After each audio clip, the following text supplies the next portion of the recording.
Do. It's time to get your clicks fix. Welcome back to Clix Fix. I'm Rory. It has been one day since I last played with these pint-sized plastic people. That was last night playing at locals. We actually were playing for a chase booster that we snake drafted from. It's a lot of fun. The event was one awesome Clix build, basically. And the main figure, the one awesome Clix, the one that's super rare or higher, needed to be from the Venom set because that was the chase booster we were playing for. So if you haven't, and that's the team that I wanted to talk about today. If you haven't seen any of these team builds before, it's very much more casual. You take one figure that's not pulp legal, basically, and then build the team around them that is pulp legal. So making it a little more accessible, a little more casual, when you could play more at locals and fun stuff. So my one awesome clicks last night was a very fun one. It was on my list of top threes for the set. It's Iron Man, that Cletus Cassidy, Carnage Iron Man.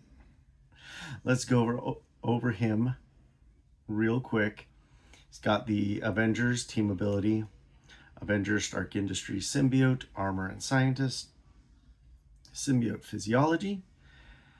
Same trait as a lot of them, which is plasticity and shape change. If Iron Man is within 4 squares in line of fire of an opposing character, he can't be targeted by range attacks. And then his special attack that he has at the top of both point values is Extreme Bio Dragon Breath, Precision Strike, and then Capital Range gives him the improved targeting through hindering, elevated, and characters, so he can see through everything except for blocking, basically.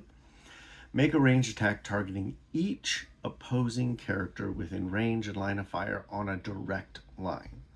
So he's got to make that line, and then he's going to target all the characters along that line, opposing characters, and deal them all his full damage. So I was like, how do we make that the best possible thing? How can we maximize on that? Doing as much damage to as many characters as possible.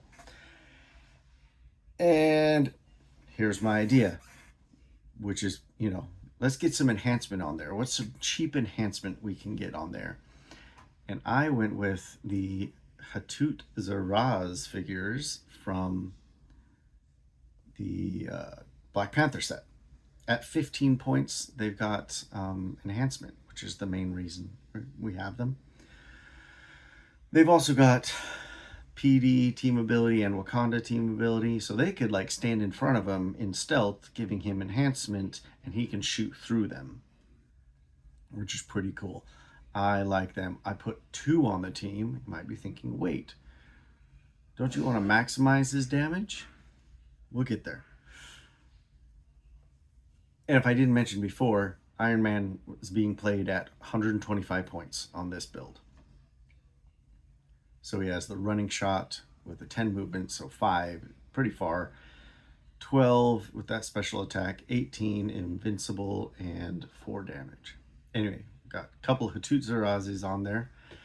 And you know what? We're going with another Wakanda person to bump up his value, his damage value. That is actually going to be Shuri. You see Shuri all the time in Pulp. She does the vibranium stuff, power to add a vibranium token to your sideline, and then she has the free remove any one vibranium token from your sideline. If you do choose an adjacent equipped friendly character, unequipped friendly character, generate a vibranium armor or vibranium weapon equipment token and equip it to that character. So that is the way that we're giving him +1 damage with the weapon. Take a look at that. Just +1 damage is the effect. You might be thinking, why not just have another Hatut Zaraz for just 15 points? It's like, well, because she also has TK and she has Perplex. So she just has more utility than just bumping up his damage. So 30 points for her. I think it's a great investment. Then, you know what? I was thinking he's got all these bumps to his ranged damage. Let's boost his range. So you add on here Everett K. Ross, also from the Black Panther set. When establishing theme teams, friendly characters with the Wakanda keyword gain the shield keyword, which is Shuri and the Hatut Zarazas.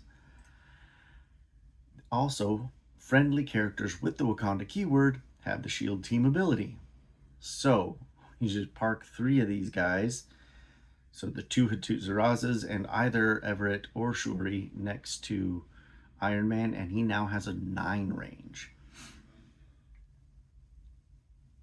I just think it's a lot of fun. And we've got, also we're putting on the team, we want to make sure that he can go as many times as possible. Dr. Valerie Cooper for 25 points from the X-Men 97 set. The main reason she is, let's just look over. She's useful in every sense.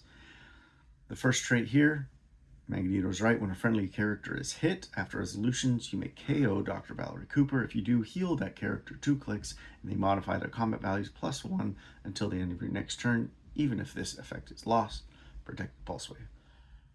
So if they get a good hit in on Iron Man and he's not in a spot you want him, just KO her instead, heal him up, and he gets a boost to his damage, or to his combat values.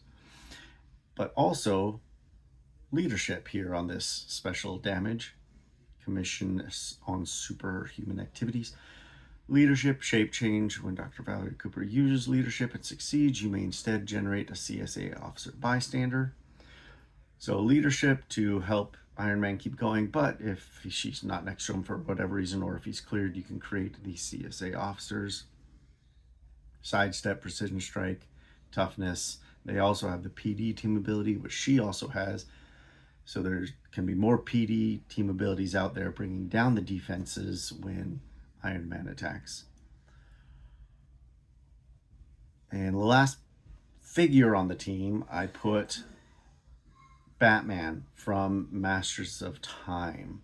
The one I'm starting off with here is the pirate one, because that special movement is leap, climb, sidestep, and passenger 3. So he can carry around the Hatut Zarazas and Everett or Shuri, whatever you want to do, to maximize Iron Man's defenses with only 1 possibly costed movement to get him into the place where you want them. And then he can change into the other Batmans, which are on the sideline. Take a quick look at these. They have, just different things they can do, and they are all useful at different times. Although most of the time, when I played with him last night, I mostly just kept him on the pirate one the whole time. He didn't get attacked all that much, and he was perplexing and doing the things that I wanted him to do with Iron Man. So with Batman, he gets that perplex. Shuri, her perplex. Everett K. Ross's perplex, you don't need to worry about his unique modifier, but he has that special perplex, but we're just using it as regular. So that's +3 on Iron Man's attack, but if he's using the Avengers team ability in that turn, you only have to use 2 of them and maybe put 1 on his defense. And then the Hatut Zarazas and the equipment are boosting up his damage. So at top click, he is a 15 attack for 7 damage, hitting everybody along that line that he makes up.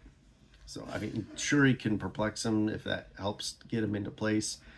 Your opponent is going to have to be very careful about placement when they're facing Iron Man, because if they line things up, you can do massive damage to lots of characters. And I did last night. 2 of my games I took 300 points. The other one I lost by 15 points on the last action. They took out Valerie Cooper to take them up to 65 points, and I had taken only 50. And the reason I'd only taken only 50 was because my first attack was a whiff. I rolled a 4 and I needed a 6. And and then if I had hit that, Captain America from X-Men 97 would have been gone and stopped giving the defense buff to everybody else, which would have let me hit a lot more times on the other figures. But it was still a super fun game. I got second place, and that didn't really matter because the chase that was in the booster I already had, Spider-Man, but I didn't have the super rare, which was the Host Rider, so I was perfectly happy to take the Host Rider. Oh, and the sideline also has Ares. If you happen to use the Batman with the blades, he can use Ares for a Ares bomb there.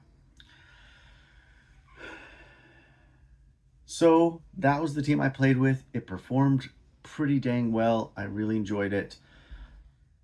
If you are not going to hold to the restrictions of One Awesome Clix, some suggestions.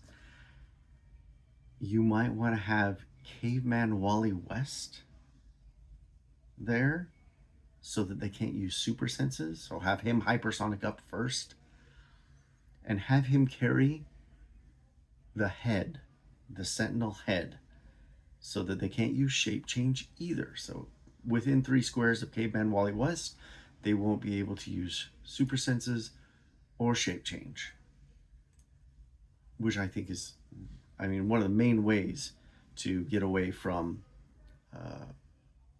Iron Man's attacks. He does have precision strike, so super senses are already hindered a little bit, but you never know. And then precision strike also helps get through impervious. At least you're doing 1 damage if they don't roll it.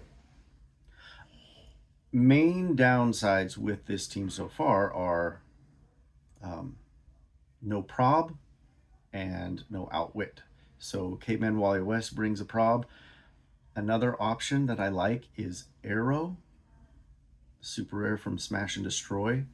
It's another TK. Like instead of Shuri, you might be able to do Arrow.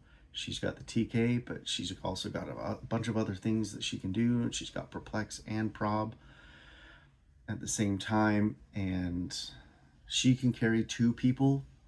And a lot of times you'll only need to carry 2 because some of them might be able to get into position in another way. I just think those are really good super rare pieces and stuff that can pair with Iron Man. Anyway, what are your thoughts? How would you best optimize Iron Man in or out of the One Awesome Clix specific type build? And are you planning on using him? Have you used him? Did you like him? And let me know. Comments below. Like, share, subscribe. All that fun YouTube stuff. I should probably start saying that stuff at the beginning of my videos, huh? Anyway, hope that I gave you a good fix for your HeroClix addiction like I have. And we'll see you next time.